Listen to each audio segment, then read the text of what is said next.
What is up, my friends? You are very welcome along to a brand new week here on Anfield Agenda, and this is Monday evening's news roundup. I'm going to be telling you about a change to the international calendar from next season. We're going to be getting an update from Alison, of all people, around Alexis McAllister.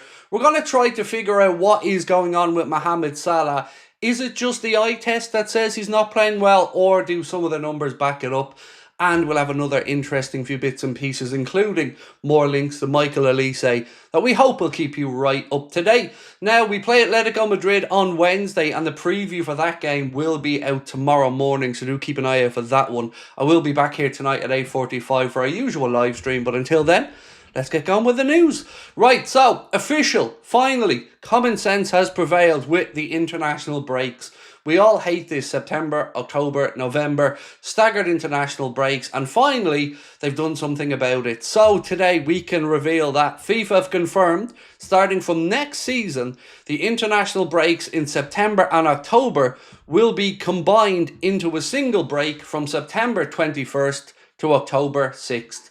Thank you. This is exactly what was needed. There's no need to have lads flying around the world 3 times in 3 months. Combining them, I would have liked it done into 1 month, to be fair, but I'll take this as well. So we're going to have 2 international breaks now at the start of the season instead of 3. And to be fair, it's not really that long extra for this break, so they have condensed it in, and this should sort out some issues with player welfare as well. So yeah, I'm all for it. Let me know your thoughts on this one in the comments section, but thankfully common sense has prevailed. Having 2 weeks in September, October and November, it just seemed absolutely unnecessary. So now we have one 18-day period. Well, then we still have the November one, but look, we'll take small wins as we can get them. Next up, I want to speak about Marc Guéhi, because John Cross of the Mirror has said that Liverpool are planning to launch a fresh attempt to sign Marc Guéhi as a free agent next summer. No real surprises there. But John goes on to say Manchester City are planning to try and beat the Reds to his signature. Now, I don't know if Manchester City have any chance to convince Marc Guéhi or not. I'm sure those 130 charges hanging over the head, as well as their poor form, well, that might play a way into making him say no. Also, we can't ignore the fact that Liverpool have done a lot of the hard yards here, done the medical, you know, you don't need me to tell it to you. So I'm still confident we get Marc Guéhi, but Chelsea, Manchester City, Bayern Munich and other clubs are still showing an interest in him. Now, James Pearce has given some words from an interview with Virgil van Dijk around Alexander Isak and his signing, and this is what our captains had to say. I know it was a very difficult time. When negotiations always drag on, it's never easy. So many things going on behind the scenes, said Virgil. Not only me, but the whole team and everybody connected to the club was pleased that they got the deal done. Now, there's more to come here from Virgil, but you can see there from that line, it is a big signing, and it is one that the dressing room were sitting up and taking notice of. Bringing in somebody like Isak is a massive statement of intent, and the players know it very well.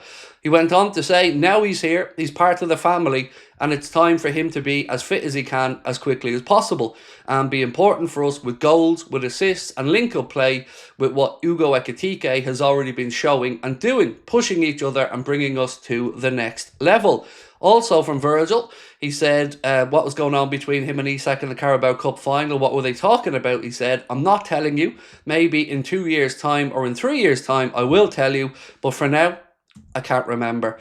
Good man, Virgil. Keep it between you. As long as the performances are fine, mate, and you keep whispering sweet nothings at the players' ears who come to our club, all good, Virgil. You do you, bro.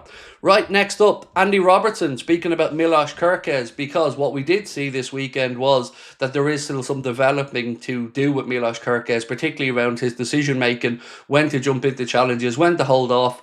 Andy Robertson has had this to say. He's only young, and I think we often forget that. All the new signings are young, but have incredible potential, and they are the future of the club, and you try to help them out as much as you can.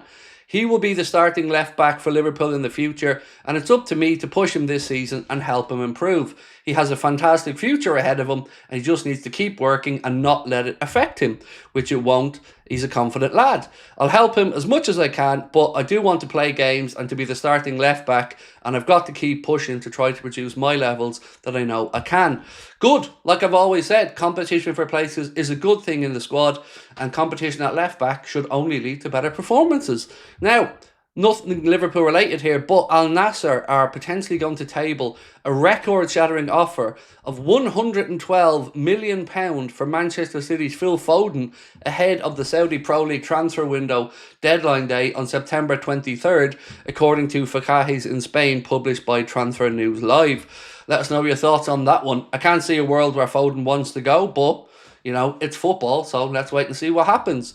Mohamed Salah. So many of us have been having the conversation, concerned about the start of the season that Mo has had. Now, for what it's worth, I'm somebody who thinks there is a lot to show. He's doing the right things in some areas, but there is also enough to show that there is areas for concern. I'm not writing Mohamed Salah off, far from it. I do think he will come good as the season goes on, and I'm certainly not sitting here trying to say the Father Time has beaten him. But there have been things that we need to discuss, and I was reading a piece earlier on Sky, and a couple of things jumped off the page to me, so I wanted to read them out to you. Before his 95th minute penalty, Mohamed Salah was one of only 2 Liverpool players to play more than an hour and not have a shot in the game. Even Jeremy Frimpong and Federico Chiesa managed one each, and they were late substitutes.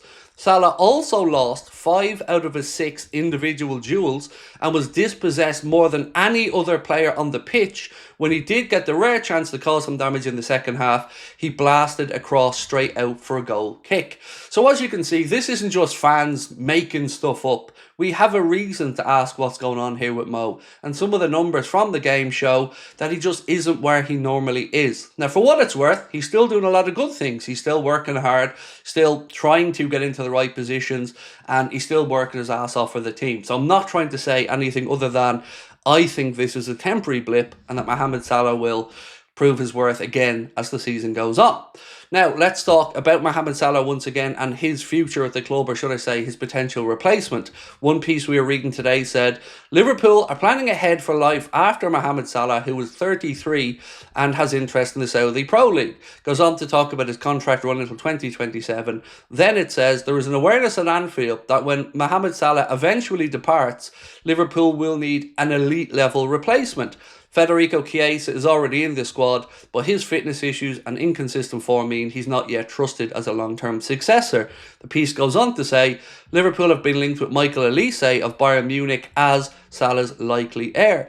Olise had a very impressive recent season, 43 goal contributions last season, including a league-high 18 assists for Bayern Munich. Bayern Music.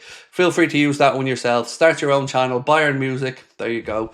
Yeah, sorry about that. Anyway, Bayern Music will hold his contract up until 2029, so moving him won't be cheap. Reports suggest an asking price there is around 100 million, as we reported previously as well. So it looks like more and more angles towards Michael Olise eventually becoming a Liverpool player or being the Mohamed Salah successor.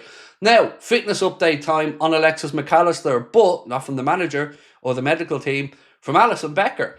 He has said he's a very strong man, nothing's wrong with him, it was just a bit of pain, I think he's fine. I was worried because we didn't really hear why he was substituted at half-time. We knew, of course, that he had that challenge on him, but I was concerned for the Atletico game and the game coming up against Everton at the weekend, whether Alexis McAllister would be fit and available. So it looks like it was just a little bit of pain. Maybe he mightn't start the game against Atletico, but I certainly don't think we're going to be missing him for a few weeks or anything like that, which is good news. So that is where we're at for now, ladies and gents. I will see you guys tonight at 8:45 for the late night agenda. You know the drill. Let me know your thoughts in the comments section. Drop a like if you enjoyed the video, and don't forget to hit that subscribe button. I'll see you tonight. Much love. Bye bye.